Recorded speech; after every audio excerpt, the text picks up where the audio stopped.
थेट 2,500 litre kerosene साठवण्याची परवानगी आता पेट्रोल पंपला मिळालेली आहे. होय, केंद्र सरकारच्या नवीन पेट्रोलियम नियमांनुसार 2,500 लिटर पर्यंत केरोसिन साठवण्याची मुभा आता पेट्रोल पंपला मिळालेली आहे. काय आहे नेमकं या रीलच्या माध्यमातून जाणून घेऊया. नमस्कार, मी नेहा आणि तुम्ही बघत आहात UCN डिजिटल. याआधी ही मुभा सर्वात जास्त कमी होती, त्यामुळे केरोसिन मिळण्याची शक्यता ही कमी प्रमाणात होती, पण आता असं मुळीच नाही. त्यामुळे अनेक ठिकाणी केरोसिन सहज उपलब्ध होत नव्हतं.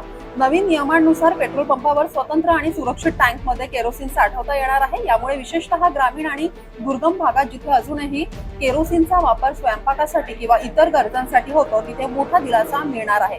यासोबतच पंप चालकांना काही कडक सुरक्षा नियमांचं पालन करणं देखील बंधनकारक असणार आहे, जसे की योग्य स्टोरेज सिस्टीम, फायर सेफ्टी उपाय आणि नियमित तपासणी. म्हणजे सुविधा जरी वाढली असेल तरी ही जबाबदारी सुद्धा तेवढीच वाढलेली आहे. तुम्हाला या नियमावर काय वाटतं? आम्हाला कमेंट्सद्वारे नक्की कळवा आणि अशाच नवनवीन अपडेट जाणून घेण्यासाठी फॉलो करा UCN डिजिटल.